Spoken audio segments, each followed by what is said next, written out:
Oi, gente, boa tarde. Tô feliz que vocês deram uma agitadinha, né? Tava naquele finalzinho, todo mundo já começando a cansar, que bom que a gente fez um intervalo para continuar. Bom, quando a Gabi me convidou para falar sobre esse tema com vocês, eu tentei ajudar na composição do tema, né, Gabi? E eu acabei me dando um tiro no pé, tá bom? Porque é um tema muito difícil, que a gente tem pouco respaldo na literatura, então eu vou trazer muito do que a gente tem de prática clínica, que foi o que vocês mais viram até agora, né? Que lipedema é uma doença muito pouco conhecida até o momento. Então, para falar sobre o impacto dos períodos de vida da mulher, é importante a gente entender que 10% das mulheres vão ter. E quem é o médico que atende essas mulheres? Nós, ginecologistas. Então, a nossa responsabilidade sobre essas mulheres é muito grande. Então, diagnosticar essa doença, antes mesmo dela evoluir ou iniciar, é muito importante para a gente definir toda essa história de vida dessa mulher. Ela manifesta em todas as fases de mudança hormonal, então se a gente for pensar aí na puberdade, no uso de anticoncepcional, na gravidez, se fizer um ciclo de reprodução assistida, né, fertilização in vitro, na menopausa. Parece controverso essa história da menopausa, mas a menopausa, como ela tem uma oscilação hormonal muito grande, ela também contribui. A gente, inclusive, tem relatos na literatura de mulheres que começaram o lipedema na menopausa. A gente suspeita que tem essa influência estrogênica, eu imagino que muitos aqui já disseram isso, o Dr. André provavelmente falou sobre isso também. E o estrogênio é o hormônio feminino, né? Então, se é o hormônio feminino, a gente tem que aprender a lidar melhor com esse hormônio. De hipótese, a gente sabe que tem uma predisposição genética. Então, filhas de mulheres com lipedema ou familiares parentescos de primeiro grau também têm maior risco de lipedema. Quanto isso? 60% das mulheres têm parentesco de primeiro grau. Então, provavelmente, muitas de vocês têm mãe que tem lipedema, tem uma irmã que tem lipedema, e isso é muito importante para a gente definir quais famílias a gente tem que ficar mais atento à doença. Existe uma dúvida, isso aqui é mais genética, mas é só para dar introdução realmente ao que eu vou falar. A doença ela é autossômica dominante com penetrância incompleta? É uma dúvida. O que seria isso? Então, se eu sou mãe, eu passo obrigatoriamente para minha filha. Tá? Então, assim, se ela tiver o padrão ali, se ela passar aquele gene do lipedema, essa filha obrigatoriamente teria. Tá? Mas aí tem um outro ponto. A gente vê que nem todo filho de mãe com lipedema teria o lipedema. Então, essa história da penetrância incompleta seria isso. O que a gente mais suspeita hoje, no final das contas, é que seja uma doença poligênica, envolvida com vários fatores. E esses genes em associação é que fazem o desenvolvimento do lipedema. O que essa doença vai fazer? Acho que o André deve ter comentado isso. Existe um padrão de distribuição dos receptores alfa e beta do estrogênio no tecido adiposo branco das áreas afetadas, que é diferente nas mulheres que têm lipedema. Então, se a gente tem essa noção de que existe uma diferença, ali seria talvez uma chave para a gente descobrir eventualmente um tratamento, uma cura, né? Porque se a gente observa que existe esse padrão diferente, isso aqui a gente está falando de um estudo que foi feito em células gordurosas de mulheres que foram submetidas à lipoaspiração. Tá? Então pegaram essas células e identificaram realmente algumas situações que eram diferentes da população geral. Tá bom, mas e os impactos? Né? Então vocês veem que aqui tem uma cadeia evolutiva das fases de vida da mulher. Quais são os impactos que essas fases vão trazer para cada mulher com lipedema? Então, para a gente começar, a gente tem que falar da puberdade. Aquela menina que está passando ali pelos seus 10, 11 anos de idade e que está começando a produção de estrogênio. Vocês lembram que é uma doença estrogênio dependente? Então, se é estrogênio dependente, começou a produzir estrogênio, a gente já vai ter que ficar atento a essa menina. E aí, geralmente, quando essa menina menstrua, muitas mães já levam essa menina para consulta ginecológica. E é ali que a gente pode atuar. Porque vocês imaginem, se eu descubro que essa mãe dessa menina tem lipedema, ali eu tenho uma janela de oportunidade incrível de conversar com essa menina, de falar, olha, você tem um risco muito grande de ter lipedema também. Se você tem esse risco, a gente precisa começar a controlar desde já para que você não evolua com a doença. Então, essas orientações, elas já partem neste momento de puberdade para essa menina. E isso, para quem já é mãe, ou para quem vai engravidar, vai ter filhos, se vocês tiverem filhas, é muito importante que vocês orientem elas desde sempre, né? Porque essa orientação vai mudar a história de vida. Talvez não vai chegar no estágio da doença mais avançado, né? Porque ela vai ter que conviver de alguma forma com o lipedema, mas a gente pode segurar a evolução da doença. né? De forma que ela fique ali no máximo no estágio 1, ou eventualmente nem desenvolva a doença de fato, se ela fizer tudo direitinho ao longo da vida. Então o que a gente tem que focar com essa menina? Orientar controle de peso. Essa menina nunca pode ser obesa, né? Então, e isso a gente vê hoje cada vez numa sociedade mais obesa, né? Se a gente for pensar, cada vez mais a gente tem sobrepeso e obesidade na nossa população. A gente tem um papel muito importante de orientar essas meninas nossas para que elas realmente não evoluam com a doença. E essas meninas daqui a pouco vão começar a atividade sexual e a gente vai ter que falar de anticoncepção também, né? E quando a gente vai falar de anticoncepção, eu vou entrar numa seara que a gente não tem nenhum estudo, tá, gente? Tudo que eu vou falar aqui é uma percepção. Se eu entendo que é uma doença estrogênio dependente, o que a gente tem de opção de anticoncepção para essas mulheres? Então, sobre anticoncepção especificamente, eu acho que os melhores métodos, sem sombra de dúvida, se a gente for pensar, isso é opinião pessoal, tá, gente? Não tem literatura nenhuma isso ainda, tá? O que eu entendo que é o mais interessante, o DIU de cobre ou o DIU hormonal? Ah, mas o DIU hormonal pode usar? Na minha opinião, pode. Por quê? Porque o DIU hormonal ele tem uma ação local, ele não é absorvido sistemicamente. Tanto que o DIU hormonal ele chega a não inibir a ovulação em 50% das mulheres, de tão local que ele tem a atuação, tá? Além disso, o DIU hormonal ele é um DIU de progestagênio, ele não é estrogênico. Então, mesmo que haja uma absorção pequena desse hormônio, a gente entende que talvez esse hormônio não cause dano. E por que eu estou dizendo isso? Porque todo mundo fica, poxa, mas eu tenho muita cólica, eu tenho muito sangramento, eu não vou ter opção? A gente tem que dar uma opção para essas mulheres. E se a gente for pensar que uma mulher engravida sem desejar a gravidez, essa mulher vai ter muito mais repercussão do lipedema, com certeza, do que ela usar um método hormonal de progestagênio como o DIU hormonal. Então a gente tem que ter muita consciência de que também a gente tem que ter outras alternativas para essas mulheres. E além disso, aí vocês vão me perguntar, poxa, mas e se eu não posso DIU? Eu tenho um útero bicorno, eu tenho um útero unicórnio, eu tenho alguma coisa que eu não posso utilizar o DIU. Aí, gente, a gente vai entrar numa seara muito difícil. Mas eu tenho que dar solução também. E aí, o que eu entendo que seria interessante considerar para essas mulheres? Se não for possível utilizar o DIU, a gente preferir métodos que não contenham estrogênio. Tá? Então, preciso usar uma pílula, preciso usar um implante, preciso usar alguma coisa. Não pode ter estrogênio, tá? Considerando que a doença é estrogênio dependente. E é claro, DIU, primeira opção, tá? Mas é aquilo que eu falei, se a gente tem uma gestante que não queria estar grávida, ela vai ter muito mais repercussão do lipedema do que se ela utilizar qualquer método. Então é esse o ponto que a gente tem que ponderar toda vez que a gente trabalha com mulheres com lipedema. E na gestação, né?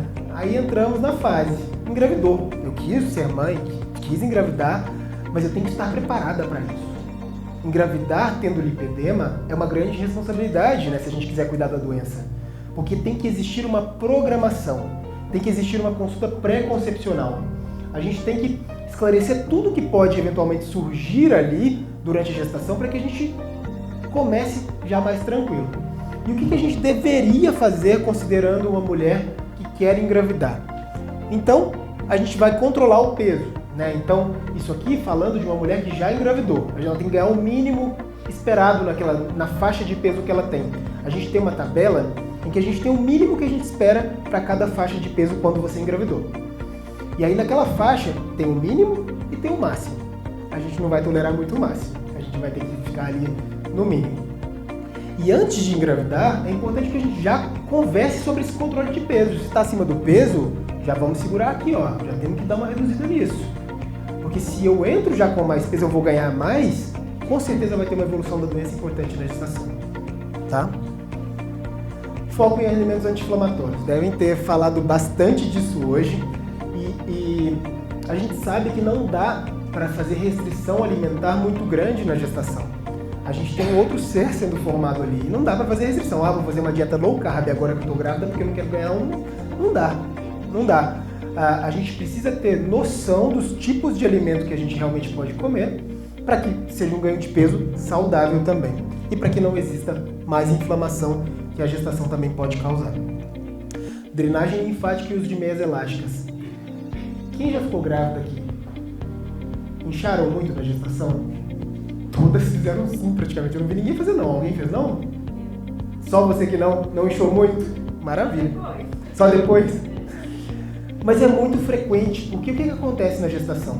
O útero, ele obstrui o retorno venoso, né? O retorno de sangue dos membros inferiores. Então, por si só, a gestação já é um fator de causar edema. 1/3 das mulheres vão terminar a gestação com muito edema. E vocês veem aqui, a gente está com uma amostra viciada, a maioria teve edema. Né? Então, vocês veem como já tem uma predisposição a isso também.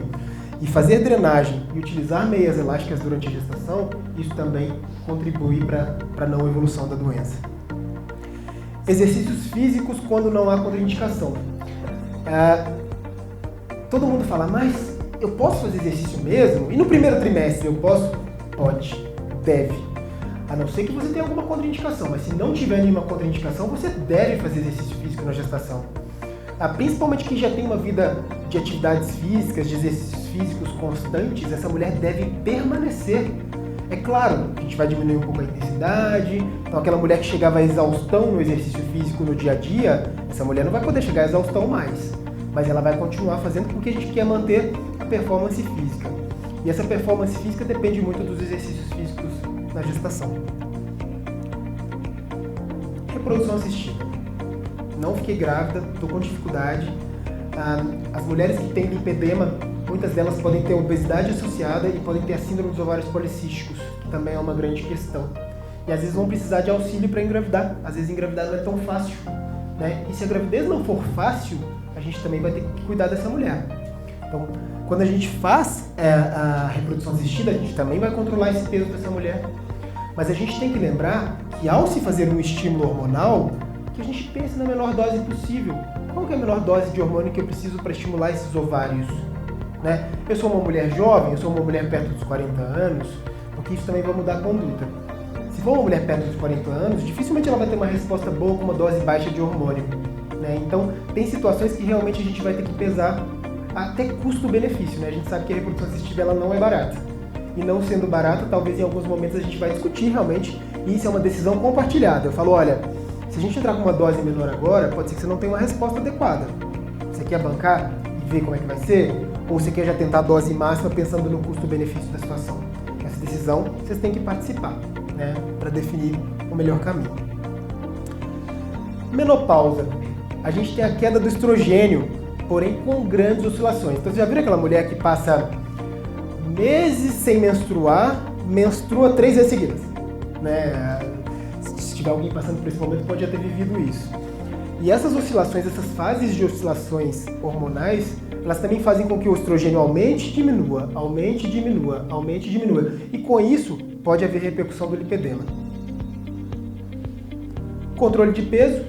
Ao longo da vida da mulher, e isso é muito interessante porque isso é um dado até de estudos comparando mulheres que usam pílula e mulheres que não usam pílula. Tá? Isso fazendo um conteúdo à parte. Porque toda mulher fala assim, eu comecei a usar pílula, eu comecei a ganhar peso. Na prática não é assim que funciona. A pílula não contribui para o aumento de peso. Quando a gente compara mulheres que não usaram pílula com mulheres que usaram pílula, o que a gente vê é que os dois grupos ganham peso ao longo do tempo. Então do ciclo de vida da mulher natural esse ganho de peso. Então o ganho de peso ele é progressivo. E a menopausa é o principal fator que vai desencadear esse aumento de peso. Vocês podem ver, mulheres que foram magras a vida inteira, bateu a menopausa ali e começou a ganhar um pouquinho mais de peso. E aí, ter consciência disso nos faz ter ideia de que preparar essa mulher desde antes da menopausa é muito importante, porque não adianta ela chegou na menopausa, agora sim eu vou mudar meu estilo de vida. Nunca fez uma atividade física, né? Nunca fez nada. Nunca comeu direito, agora sim, agora vai. E na prática a gente sabe que não é assim, que aí vem outras questões. Vem as questões psicológicas, vem queda de libido, dificuldade no relacionamento, filhos que eventualmente saem de casa para morar fora e tem aquela síndrome do ninho vazio, vem depressão, vem insônia, vem tanta coisa e vem reflexões. Eu vivi metade da minha vida. A partir de agora eu quero continuar vivendo desse jeito. Então é uma fase de inferno astral, né, gente? É uma fase de grandes reflexões, é uma fase muito difícil. Mas se com apoio, se com rede de apoio, com suporte psicológico, as mulheres passam bem. E é por isso que é importante a gente começar a fazer tudo isso antes da menopausa chegar. Porque na hora que bater lá, vocês vão estar muito mais preparadas para enfrentar esse processo. foco em alimentos anti-inflamatórios, isso é simples, básico. Aqui, pensando nos alimentos anti-inflamatórios, a gente tem que lembrar que a gente vai precisar de cálcio nessas mulheres, né? Então, alimentos com cálcio vão ser importantes nessa fase, porque a gente tem que pensar no risco de osteopenia, de osteoporose também dessas mulheres. Exercícios físicos, aquilo que eu disse, desde lá de trás, continuando no pós-menopausa. E a terapia hormonal, hein? E agora? Pode ou não pode? Nem a gente sabe. Nem a gente sabe. Não sabemos ainda se pode ou se não pode. O que eu entendo na minha percepção clínica? Se os sintomas que essa mulher sente com o climatério e com a menopausa são tão importantes, ela vai decidir comigo o risco-benefício de entrar com a reposição hormonal. O que eu entendo também? A dose de reposição ela é muito baixa. Apesar da gente instituir um tratamento com estrogênio, essa mulher, eu sempre brinco, ela vinha com um patamar de estrogênio aqui, ó, na menáquine, que seria nessa fase reprodutiva. Então ela estava com estrogênio aqui. Quando chega na menopausa ali, ela está aqui, ó. O que a gente faz, em vez de chegar aqui de novo, é fazer isso aqui, ó. A gente dá o mínimo necessário para ela ter qualidade de vida e para ela se sentir bem. Então, opinião pessoal, acho que é possível, sim, considerar reposição hormonal nas mulheres com lipedema. Tá? Então, eu enxergo como possível, mas é uma decisão que tem que ser compartilhada, porque vai que a gente institui o lipedema piora muito. Você tem que saber também que isso pode acontecer. Não é o que eu vejo na prática clínica, tá? Então, se ela faz os exercícios físicos dela, se ela faz uma dieta balanceada, se ela, porque também não pode abandonar tudo, né? Agora eu tô com reposição hormonal, eu tô com a cota de novo, né? Posso fazer o que eu quiser. Não é bem assim, né, gente? O hormônio não vai resolver todos os problemas, né? E aí tem mulher que quer usar testosterona porque a libido caiu, e a gente sabe que a testosterona não tem indicação de imediato na reposição hormonal. Quando a gente fala de reposição hormonal, tem baixa de libido, mas muitos fatores eles são psicológicos. E quando a gente repõe, às vezes só de repor o estradiol, essas mulheres já melhoram muito a questão da libido também. Então a testosterona é avaliada lá pra frente. E aí o que é em comum então em todas essas fases? O que a gente deve esperar dessas fases? Controle de peso, exercícios físicos, dieta anti-inflamatória, tudo que a gente está falando aqui agora. Drenagem linfática quando necessário, meias elásticas dependendo do período de vida, pensar na menor dose de hormônio possível para a gente conseguir levar uma vida com mais saúde. Porque entender que a gente tem a doença não é se martirizar, poxa, eu tenho isso e eu vou... Que sacanagem, né? Desculpa a palavra, mas não, gente, tem tanta doença pior aí do que o lipedema, no final das contas, né? Que vocês foram escolhidas para ter lipedema. É ruim? É ruim.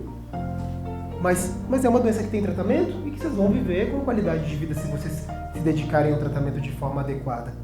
Né? Então a gente, infelizmente, pensa aí numa endometriose, por exemplo, que também atinge 10 a 15% das mulheres. Pode ser muito mais complicado.